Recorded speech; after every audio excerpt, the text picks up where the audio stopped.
Fala, fala galerinha, esse é o seu História na Telinha, eu sou o professor Valdemir e o assunto de hoje é rebeliões na América Portuguesa. E como imagem de abertura, eu trago um mapa do Brasil do início do século XVIII, do início dos anos 1700. Então o Brasil era um pouco diferente do que é hoje, com estados enormes, e nós vamos ver o que é que aconteceu no período colonial que agitou bastante a colônia portuguesa aqui do lado de cá do Atlântico. Vamos lá. Mas antes de iniciar, vamos relembrar que Pedro Álvares Cabral partiu de Lisboa no dia 8 de março de 1500, tinha 13 navios e 1.500 homens, certo? E chegou aqui no dia 22 de abril daquele ano. Pero Vaz de Caminha foi o encarregado de registrar de forma escrita tudo, e eles pensaram ter chegado às Índias, já que o seu objetivo era encontrar o caminho para as Índias, né? Fazer o comércio. E por isso chamaram também, como fez Cristóvão Colombo, os nativos de índios. Os nativos chamavam esse lugar de Pindorama, que em Tupi-Guarani significa terra das palmeiras. E Brasil, a palavra Brasil, vem da árvore abundante que aqui havia pau-brasil, porque dava uma seiva avermelhada, como brasa viva. E uma breve cronologia também para a gente se situar, né, no contexto histórico. Então, em 1500 chegam os portugueses aqui. Entre 1500 e 1530, durante 30 anos, não há colonização, mas há exploração do pau-brasil pelos portugueses aqui no território onde hoje é o Brasil. De 1530 em diante, inicia-se a colonização. E de 1530 até 1600, nós temos o segundo ciclo econômico, que o primeiro foi o pau-brasil, o segundo foi da exploração da cana-de-açúcar. Entre 1600 e 1700, um novo ciclo entra em cena, o ciclo econômico do ouro, tá certo? Bom, nós vamos falar agora das revoltas propriamente ditas, né? E a primeira delas é a revolta de Beckman, que se deu no ano de 1684, portanto já no fim do século XVII. Então, no século XVII, a base da economia do estado do Grão-Pará, que era enorme, né, da capitania, por assim dizer, que ele não chamava de estado, mas da capitania, e também da capitania do Maranhão, eram as chamadas drogas do sertão. Eram elas cacau, canela, castanha do Pará, pequi, guaraná, entre outras. Eram chamadas de drogas porque elas são estimulantes, ok? Estimulantes naturais. Eram os indígenas escravizados que extraíam essas riquezas da floresta para os colonos da região. E aqui, como vocês viram no mapa de abertura, o Grão-Pará era essa capitania aqui enorme, né, que hoje inclui o estado do Pará e boa parte do Amazonas. E o estado do Maranhão, que inclui o Maranhão e o Piauí, boa parte do Piauí. Além disso, eles também, né, que eram os índios que tocavam, além disso, eram eles, né, os colonos, que tocavam os engenhos de açúcar do Maranhão. Assim, ao serem informados que estava proibida a escravização de índios, os colonos protestaram e exigiram uma atitude do governo português. Pensando em contornar a situação, o governo de Portugal criou a Companhia de Comércio do Maranhão, que se comprometeu a vender africanos escravizados para os colonos. A companhia, entretanto, não cumpriu o prometido.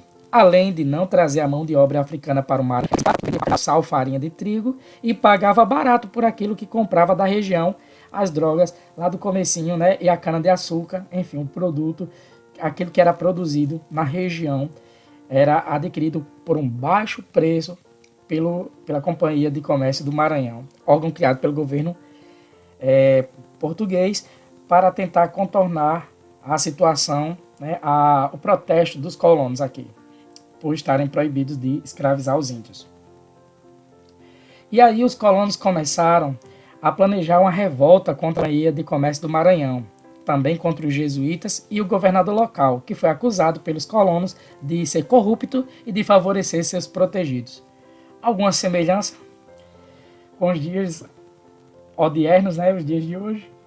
Liderados por um grande senhor de engenho do Maranhão, da revolta, os colonos invadiram os armazéns da Companhia de Comércio do Maranhão, destituíram o governador e ocuparam o Colégio dos Jesuítas em São Luís, ou seja, tiraram o governador do cargo e ocuparam o Colégio dos Jesuítas em São Luís, né, na capital maranhense, obrigando dezenas de jesuítas a fugirem.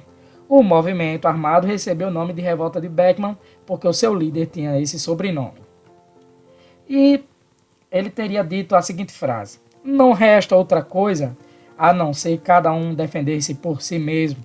Duas coisas são necessárias: que se revoguem os monopólios e que sejam expulsos os jesuítas, a fim de se recuperar a mão livre no que diz respeito ao comércio e aos índios. Então, eles queriam uma liberdade comercial e, ao mesmo tempo, manter a escravidão dos índios. Eram as principais bandeiras desse movimento. E aqui está um quadro pintado de como teria acontecido essa revolta, né, armada. O governo português reagiu prontamente, enviando soldados ao Maranhão, que reprimiram os rebeldes e condenaram seu principal líder à morte de forca. Tá? Então, Manuel Beckman foi condenado à morte de forca. Mas, ao mesmo tempo, a coroa atendeu às exigências dos colonos, extinguiu a Companhia de Comércio do Maranhão e voltou a permitir a escravização dos indígenas. Vejam que interessante, eles atendem os revoltosos, mas para dar a lição, eles matam o líder, para dizer que não mais se rebelassem contra a coroa. Mas o aviso não foi levado muito em consideração. Segunda revolta, a Guerra dos Emboabas, durou 2 anos, entre 1707 e 1709. Por volta de 1693, o paulista Antônio Rodrigues Arzão descobriu ouro perto de onde hoje é a cidade mineira de Sabará, porque São Paulo era uma grande capitania que abrangia o território onde hoje também é Minas Gerais, ok? Nos anos seguintes, foram descobertas novas minas de ouro, como as de Vila Rica, hoje chamada Ouro Preto. Daí o nome Minas Gerais, que havia muitas minas onde hoje é o estado de Minas Gerais. Assim que a notícia se espalhou, milhares de pessoas das mais diversas condições sociais afluíram, ou seja, foram para o sertão mineiro. Vinham de Portugal, do Rio de Janeiro, da Bahia, de São Paulo e de vários outros pontos do território colonial, atraídas pela ideia de enriquecimento fácil. Da África foram trazidos milhares de indivíduos escravizados para trabalhar na mineração. Nos primeiros anos de mineração, ocorreram vários conflitos na região das minas. O maior deles teve origem na disputa pelo ouro entre os paulistas, que o descobriram, e os forasteiros, portugueses e pessoas de outras regiões do Brasil, que queriam explorar esse ouro. Os portugueses foram apelidados pelos paulistas de Emboabas, daí o termo Guerra dos Emboabas. Era uma guerra que disputava o ouro de uma mina, tá? Uma disputa do ouro de minas descobertas entre paulistas e os chamados forasteiros, todos aqueles que não fossem paulistas, entre eles os Emboabas, ou seja, os portugueses. Os forasteiros, chamados de Emboabas, logo depois, não só mais portugueses, mas todos os forasteiros foram chamados assim, eles também foram liderados pelo comerciante português Manuel Nunes Viana. Foram proibidos de entrar na região, mas reagiram pegando em armas. O conflito se estendeu por 2 anos, como nós já vimos, e ficou conhecido como Guerra dos Emboabas. Durante os conflitos, os Emboabas aclamaram Manuel Nunes governador de todas as minas, olha que interessante, do território onde tinham sido descobertas as minas. Então aqui uma imagem de como era a exploração de ouro, né, de metais preciosos naquela época. O conflito foi vencido pelos Emboabas e, para melhor controlar sua colônia, o governo português decidiu então tomar algumas medidas, dentre elas enviar ao Rio de Janeiro um novo governador, criar a capitania de São Paulo e das Minas de Ouro em 1710 e que até então faziam parte da capitania do Rio de Janeiro, né? Foram separadas, desmembradas. E elevar os povoados mais populosos da nova capitania à condição de vila. A primeira vila na região foi a de Ribeirão de Nossa Senhora do Carmo, em 1711, onde hoje fica a cidade de Mariana. Depois surgiram Vila Rica, atualmente chamada de Ouro Preto, Sabará, São João del Rei, entre outras. Então, aqui nesse mapa, vocês vão ver as áreas de extração de mineração no Brasil, né? As principais áreas. Aqui onde está amarelo, né? Nessa região aqui, ó, da Vila Real de Cuiabá, onde hoje é Cuiabá, Vila Bela e Vila Boa, era essa região aqui, era extraído ouro. E também em Ribeirão de Nossa Senhora do Carmo, onde hoje é Mariana, Arraial do Tijuco, Diamantina, Sabará, Vila Rica, Ouro Preto hoje e São João del Rei, também essa região era extraída ouro. Tá? Já em Diamantina e perto dela eram extraídos diamantes. Terceiro conflito, ou terceira revolta, a Guerra dos Mascates, durou um ano, de 1710 a 1711. Na segunda metade do século XVII, ou seja, na segunda metade dos anos 1600, o açúcar brasileiro vinha perdendo preço na Europa. E eu explico. Entrou em cena o produto holandês, né? Os holandeses entraram no mercado europeu e também tinha o açúcar de beterraba, e isso fez com que o preço, o açúcar brasileiro, né, o açúcar colonial brasileiro, ele tivesse queda. E com isso, os senhores de engenho de Olinda, lá no Pernambuco, contraíram muitas dívidas com os comerciantes da cidade, da vila de Recife, que nem vila era, né? Na verdade, nem era cidade. Assim, esses comerciantes, chamados na época de mascates, então os comerciantes recifenses eram chamados de mascates, foram enriquecendo, enquanto os senhores de engenho de Olinda se endividavam. Daí nasceu uma forte rivalidade entre os dois grupos, entre os senhores de engenho e os comerciantes recifenses mascates. Aqui está uma representação gráfica de como era Recife, né, no período colonial, dos anos 1600, 1700.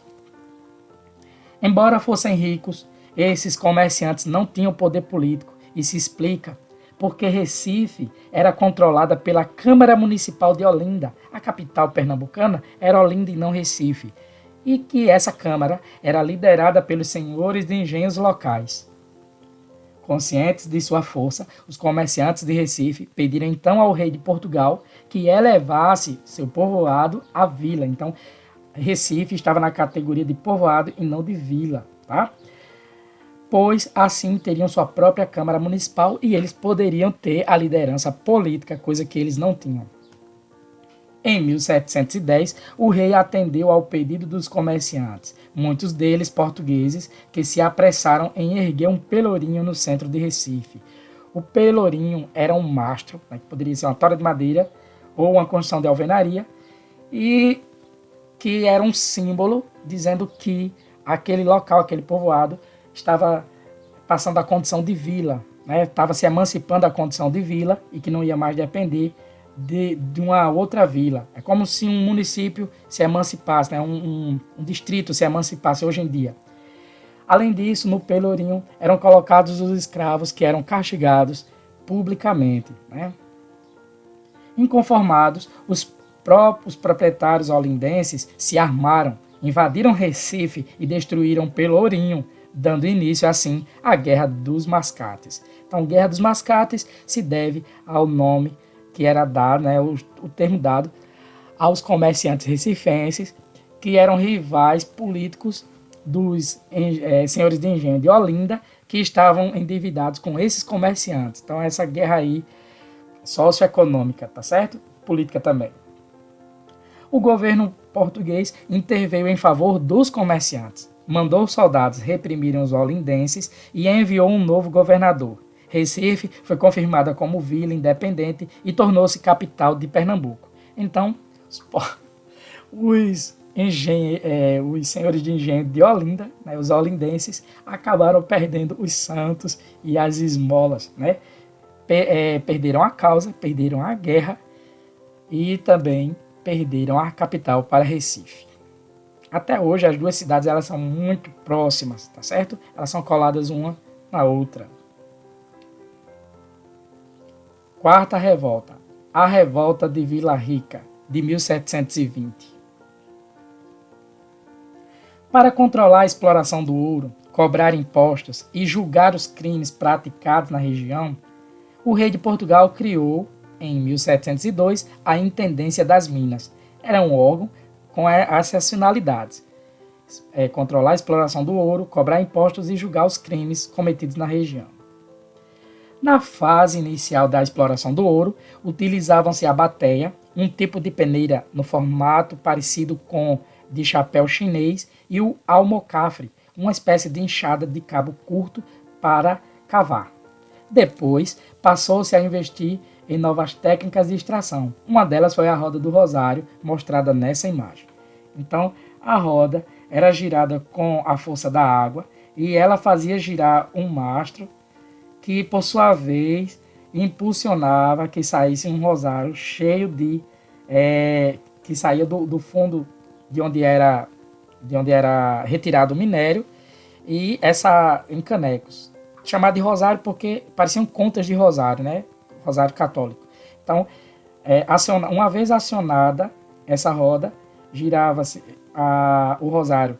Ele era também acionado aqui, e assim ele ia girando e passando pelo fundo, retirando a água e depois com o minério, cascalho, enfim, e depositando num recipiente. Impostos e mais impostos, nem parece com os dias de hoje, né? Ao mesmo tempo em que incentivavam a extração do ouro, as autoridades portuguesas criavam e cobravam impostos sobre homens livres e também escravos, tecidos, ferramentas, gêneros agrícolas e ouro. Então, tudo pagava imposto. O mais importante desses impostos era o quinto.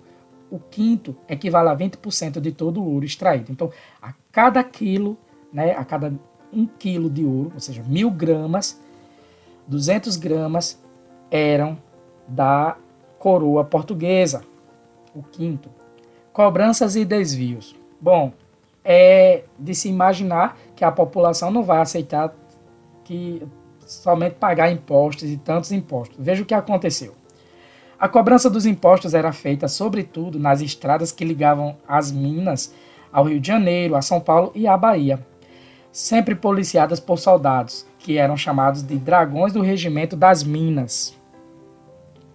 Quanto maior a opressão fiscal, mais a população reagia, praticando o contrabando. E como eles faziam isso?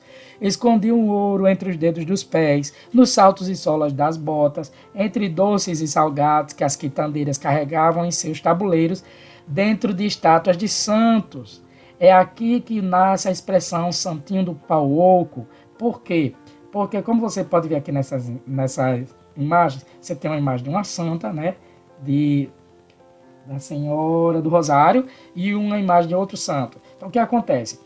As imagens feitas de madeira eram ocas por dentro. Então, as pessoas faziam compartimentos ou encomendavam essas imagens ocas com compartimentos secretos, onde elas pudessem guardar, né, aquilo que não queriam, o ouro a mais, vamos supor, ricas a mais, para não pagar os impostos à coroa. Então, colocado ali dentro do santo, era fechado o compartimento secreto e pouca gente sabia desse segredo, até a coroa descobrir. É daí que nasce a expressão santinho do pau oco, que se refere a uma pessoa que aparenta uma coisa, mas por dentro é outra, né? Mas na verdade é outra, na essência. Continuando, o contrabando de ouro aumentava e o governo português apertava o cerco. Foi aí que eles descobriram, né, como contrabandeava. Para dificultar o desvio, em 1719, então o governo criou as casas de fundição, locais onde o ouro era transformado em barras, ele era selado, ou seja, colocado um selo da coroa portuguesa, e quintado, ou seja, teria extraído a sua quinta parte como imposto. Então, a cada barra de ouro, né, era tirada a quinta parte, 20% dele, né, do que ele pesasse, para a coroa portuguesa. Das casas de fundição, ou seja, de derretimento do ouro, ele seguia para a provedoria da Fazenda Real, que era o órgão do governo português responsável pelo recolhimento do ouro no território colonial, de onde era levado para o Rio, sob forte escolta dos dragões da capitania de Minas Gerais. A criação das casas de fundição aumentou a insatisfação das pessoas, que já reclamavam do alto preço dos alimentos em virtude desses impostos, né, cada vez mais altos. E acabou ocasionando uma revolta em Vila Rica, né, chamada de Revolta de Vila Rica, por conta do local, em 1720. As principais exigências dos rebeldes eram a redução do preço dos alimentos e a anulação do decreto que criava as casas de fundição. A revolta foi duramente reprimida pela coroa portuguesa. Seus principais líderes, o tropeiro Felipe dos Santos e o minerador e comerciante Pascoal da Silva Guimarães, foram presos. Felipe dos Santos foi morto e teve seu corpo feito em pedaços e exposto nas margens das estradas. Veja, era um aviso, mais um aviso da coroa portuguesa, afirmando que não toleraria mais nenhuma revolta na colônia portuguesa. Aqui você tem uma cena dos revoltosos sendo presos, né, e punidos em praça pública. Para aumentar seu controle sobre a colônia, o rei separou Minas Gerais de São Paulo, criando em 1720 a capitania de Minas Gerais. Então, é aqui em 1720 que surge o estado mineiro, né? A capitania naquele tempo era chamada de capitania. Então, o mapa começa a se desenhar um pouco, tá? E aqui você tem Minas separado de São Paulo. Mineração e mercado interno. A mineração de ouro e de diamantes contribuiu para uma série de mudanças ocorridas no Brasil. Dentre elas, cabe nós destacarmos: primeiro, a ocupação e o povoamento de várias áreas do interior brasileiro. Cada vez mais, o Brasil, né, teve o seu mapa se assemelhando com o que é hoje em dia. Nesse daqui, você vê nas áreas em rosa, tá? Nessas áreas em rosa, são pontos de extração de minério precioso. As setas azuis são as tropas, né, as mercadorias levadas nos lombos de animais como mulas, os muares. E as setas em verde eram tropas de suprimento, né, com gado manufaturado, produtos manufaturados e alimentos. Então o mapa já vai se assemelhando ao que é mais hoje, a interiorização do Brasil. Outro ponto a ser destacado, o florescimento da vida urbana, contribuindo para o nascimento de várias vilas e cidades. Então cada vez mais foi aumentando a aglomeração urbana no Brasil. Terceiro ponto, a mudança da capital de Salvador para o Rio de Janeiro em 1763, único porto, que era o Rio de Janeiro, por onde o governo português permitia que se embarcasse o ouro. Então, a mudança da capital de Salvador, que foi a primeira capital brasileira, para o Rio de Janeiro, a segunda e a terceira hoje é Brasília, né? Isso foi devido a essa questão, principalmente econômica. Foi política, mas foi sobretudo econômica, pois era somente do Rio de Janeiro que a coroa portuguesa confiava que o ouro fosse embarcado para Lisboa. E por último, que o crescimento do mercado interno, já que a população da capitania de Minas Gerais e das áreas onde são hoje Mato Grosso e Goiás, comprava com ouro em pó de várias partes do Brasil aquilo de que necessitava. Então, essas áreas onde era minerado, o pessoal comprava os produtos que precisava com ouro em pó. Do Nordeste, por exemplo, eles compravam o gado, o couro e a farinha de mandioca. Já do Rio de Janeiro, eles compravam africanos escravizados e artigos europeus, como vidros, louças, tecidos, ferramentas. E de São Paulo, eles compravam milho, trigo e marmelada, né, um tipo de doce. E do Sul, eles compravam cavalos, bois, mulas e charque, né, carne de charque. Então, o mercado interno, né, foi impulsionado pela mineração nessa época. Bom, e como é que seguia o ouro, né, em quais caminhos ele seguia aqui na colônia portuguesa? Então, primeiro, a mineração. A maior parte do ouro era obtida em terrenos de aluvião, ou seja, no leito dos rios, dentro dos rios. Com a água até a cintura, o trabalhador livre ou escravo lavava a terra aurífera, utilizando uma bateia, aquela peneira que nós já falamos dela. Enquanto os materiais mais leves subiam, o ouro em pó ficava depositado no fundo. Segundo, o ouro em pó. O ouro em pó seguia para as casas de fundição, onde era transformado em barra, selado e quintado, ou seja, descontava-se o quinto, 20%, devido para Sua Majestade Rei de Portugal. Também podia seguir para a Casa da Moeda do Rio de Janeiro, a fim de ser transformada em moeda. Aqui você vê nessa imagem algumas pepitas de ouro. Quem não quer? Terceiro, os dragões. Das casas de fundição, o ouro era levado, então, de onde ele era derretido, ele era levado em barras, né, para a provedoria da Fazenda Real, de onde seguia pelo Caminho Novo até o Rio de Janeiro, sob forte escolta, ou seja, guardado pelos dragões da Capitania de Minas Gerais. Aqui você tem uma imagem de como eram os dragões, né, esses soldados especiais da Guarda de Ouro. Quarto, as frotas. No porto do Rio de Janeiro, o ouro era embarcado na frota, composta não menos do que 70 e entre 70 e 90 navios rumo a Lisboa. Tantos navios era para resguardar e confundir, por exemplo, ataques de piratas, que eram comuns na época, inclusive patrocinadas pela Inglaterra. Mas quem fosse aliado à Inglaterra estava imune a isso aí, né? Alguns piratas que tivessem acordo com os ingleses, como a gente viu em aulas anteriores, tá? E aqui você vê uma imagem, uma representação gráfica do Porto do Rio de Janeiro, ali nos anos 1700, bem novinha essa imagem. Então, quinto, em Lisboa, o ouro era depositado nos cofres reais e posto em circulação. Só uma pequena parte do ouro ficava em Portugal.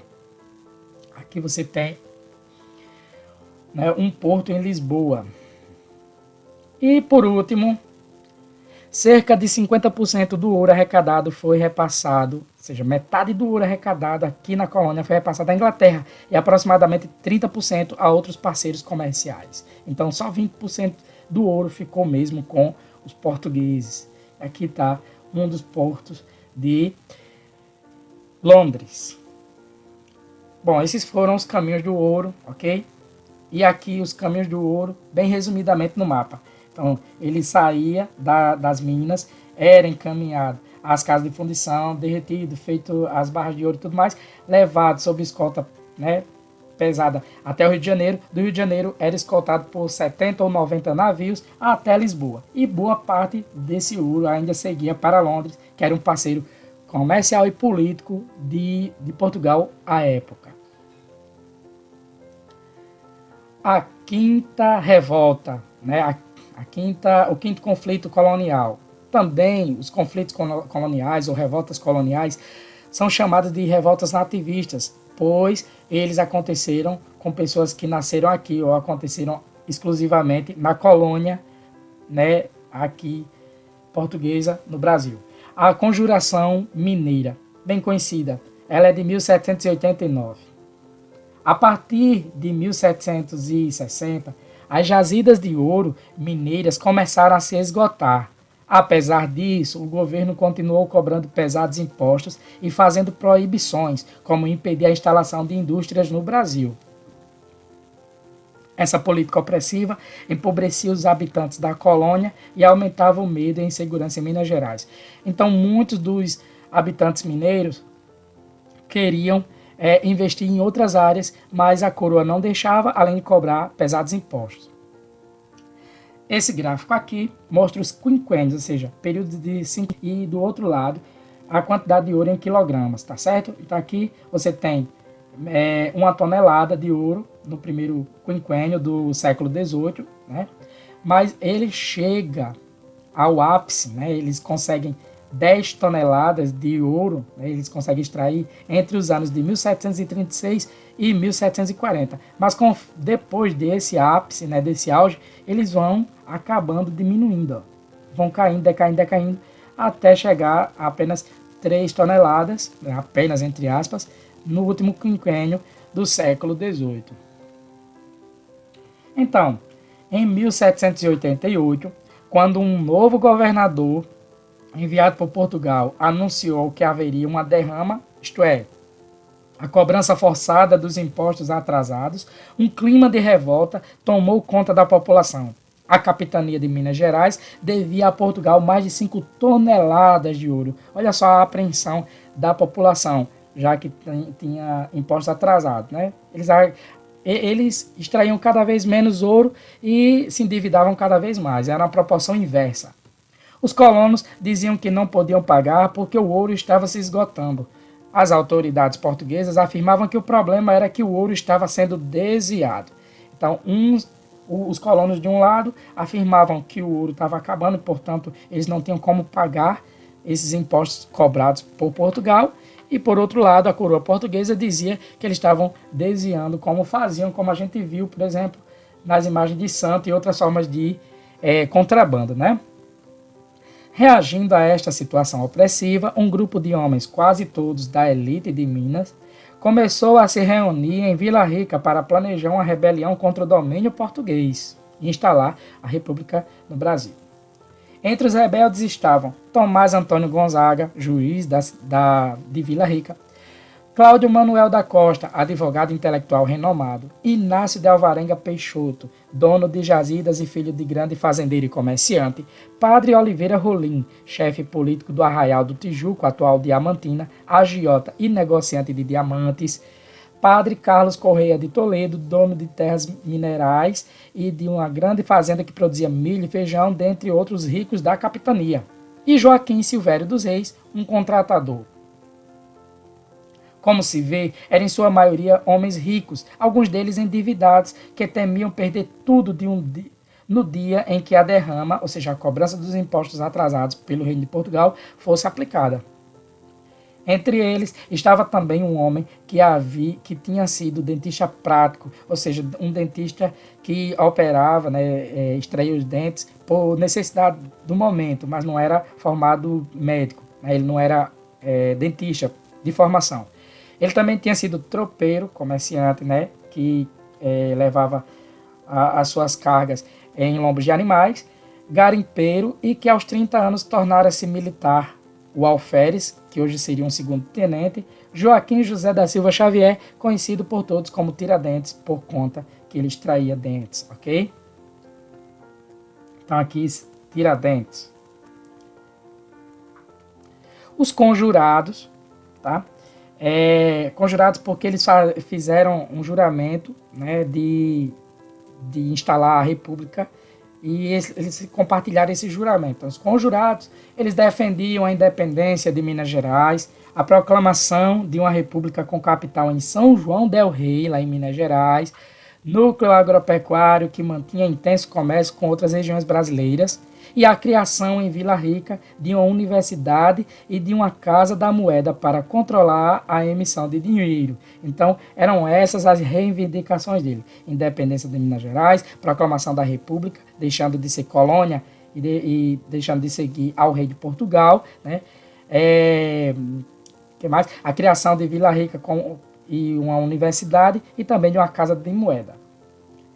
A bandeira da República Mineira teria inscrição que é Libertas Quae, ou Quae, ou Que, ou Que, não sei a pronúncia, Libertas Que Seratamen, que em latim significa liberdade ainda que tardia. Então, nos dias de hoje, a bandeira mineira ainda tem essa inscrição. Bom, parte dos conjurados era movida por ideias iluministas e de mudança. Outra parte, no entanto, tinha como único objetivo a suspensão da derrama, a cobrança forçada dos impostos em atraso devidos a Portugal. Os conjurados divergiam, por exemplo, quanto à escravidão. A maioria deles, senhores de terras, mineradores e grandes comerciantes, era favorável à continuidade da escravidão. Apenas Alvarenga Peixoto e o padre Carlos Correia de Toledo se disseram favoráveis à abolição da escravidão.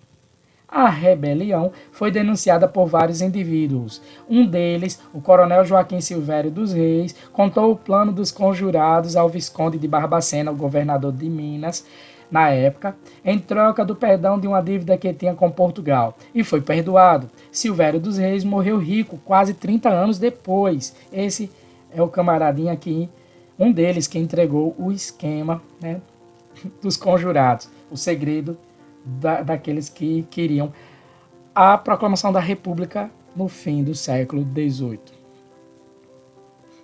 De sua parte, o governador suspendeu a derrama e ordenou a perseguição aos envolvidos.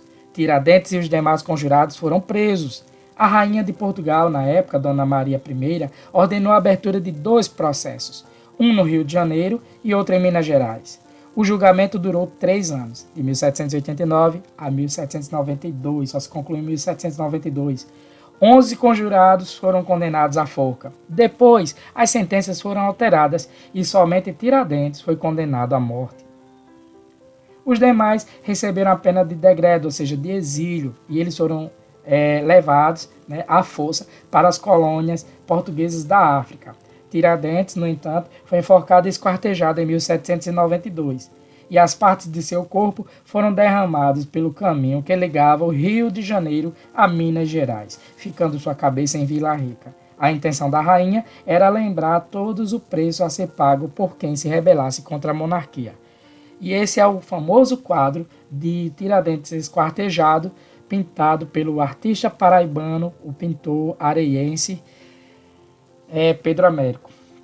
Então, Pedro Américo, ele pega, isso foi já no século XIX, e Pedro Américo ele se vale de informações de estudiosos da época, né, que viam em Tiradentes um símbolo da proclamação da República, que estavam descontentes com o Império, né, no Brasil imperial na época do século XIX, e queriam proclamar a República. E eles precisavam de um símbolo, e um símbolo nada melhor do que um mártir, alguém que morre por uma causa. Tiradentes era esse cara, né, seria esse símbolo. Mas mais do que isso, Tiradentes ele foi retratado, né, inclusive pelo pintor paraibano, como tendo barba, se assemelhando muito a Cristo, né, alguém que se sacrificou por uma causa grande. E o que acontece mais é que, como Tiradentes, né, ele era militar, muito provavelmente ele estava asseado, ou seja, sem barba ou com barba quase rala, se muito tivesse, quando fora enforcado.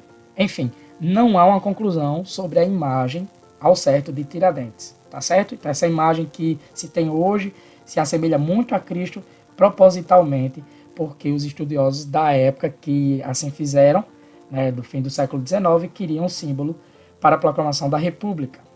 Pois bem, essa foi a Conjuração Mineira. Vamos falar da Sexta Revolta Colonial, a Conjuração Baiana de 1798. Outro movimento com o objetivo de independência foi a Conjuração Baiana, ocorrida em Salvador no ano de 1798. Na época, a cidade de Salvador possuía por volta de 60 mil habitantes, algo em torno de uma Guarabira, né, uma cidade aqui perto da região, a cidade paraibana, dos quais 40 mil eram afrodescendentes, ou seja, eram negros. Aqui você tem um quadro de Debré, né, do enterro de uma mulher negra. Veja como aqui à esquerda as vendedoras de quitutes, né, elas estão carregando seus tabuleiros de comidas e elas, mesmo assim, foram participar do enterro dessa mulher negra. E naquela época, principalmente os pobres, eram enterrados em redes. Olha. Tá vendo? Aqui a rede, então ela está sendo carregada por outros populares. Muitos desses negros eram escravizados, outros eram libertos ou livres, trabalhavam como soldados, artesãos, carregadores, pescadores, pedreiros e vendedores ambulantes.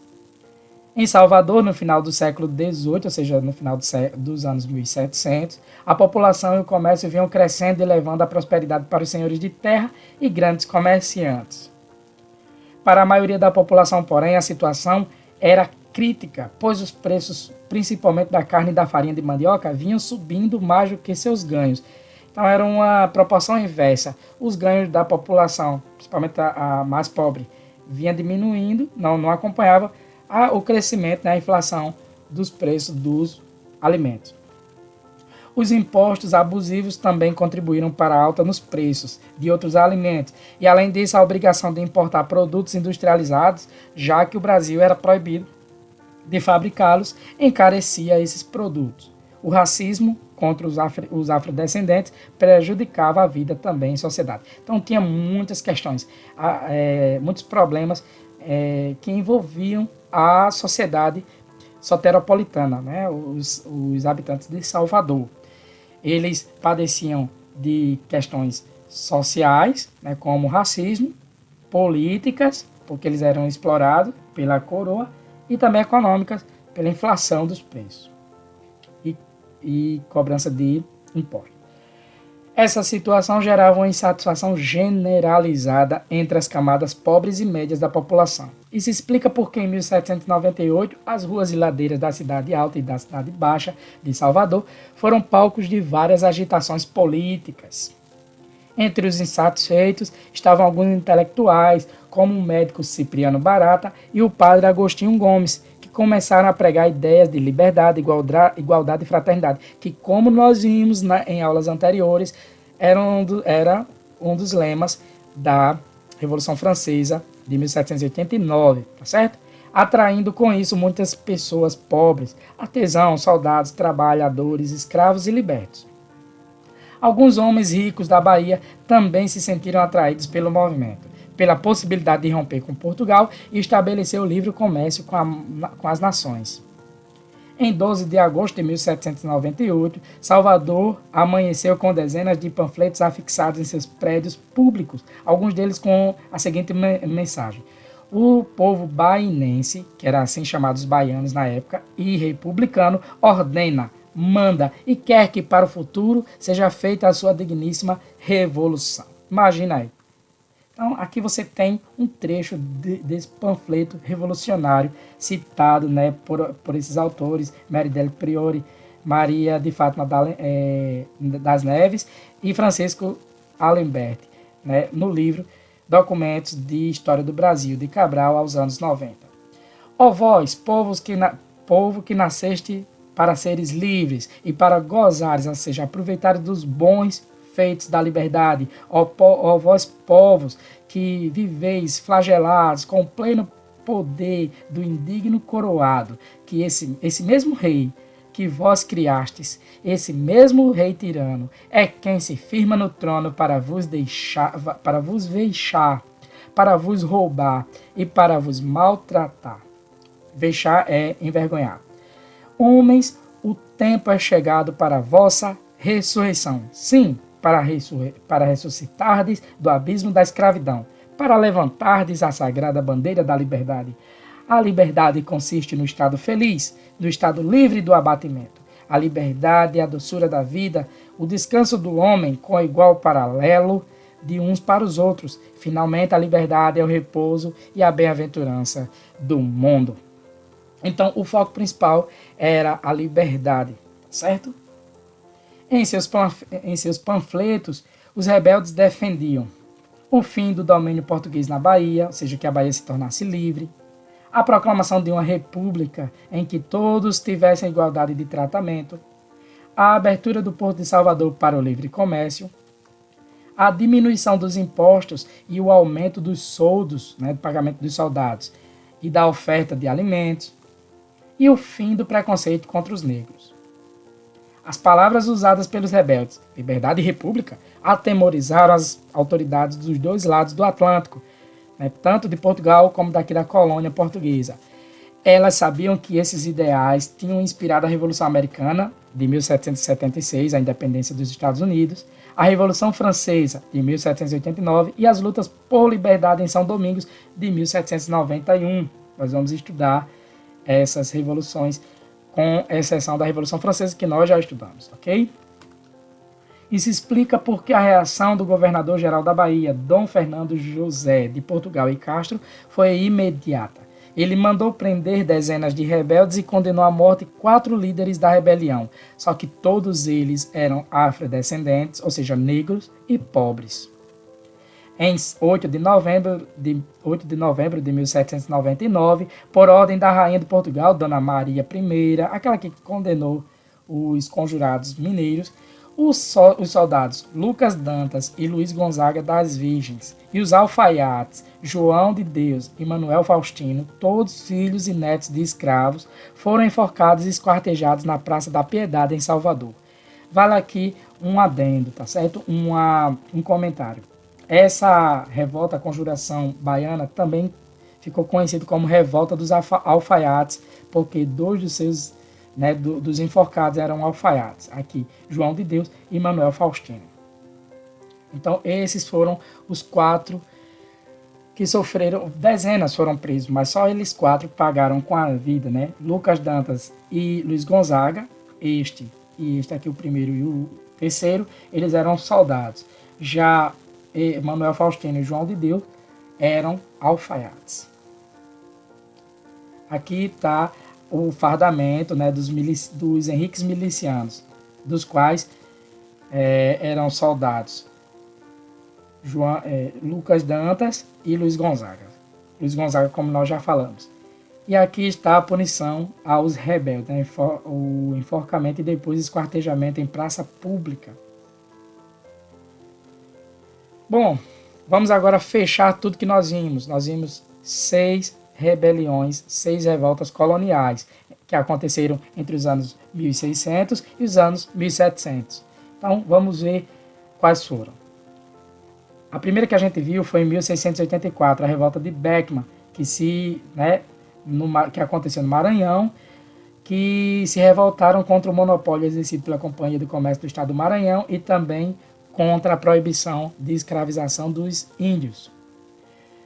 Depois nós tivemos, em 1707 e 1709, a Guerra dos Emboabas, no interior paulista, pelo direito de exploração de minas recém-descobertas, que se deu entre paulistas, né, e emboabas, que eram os forasteiros, quem não era paulista.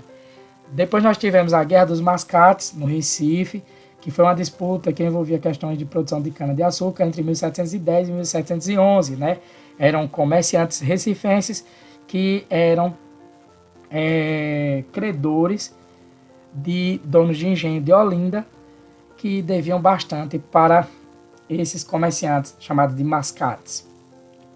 Tivemos depois a revolta de Vila Rica, em 1720, que combateu as casas de fundição instaladas pela coroa e a cobrança de impostos sobre a extração de minérios.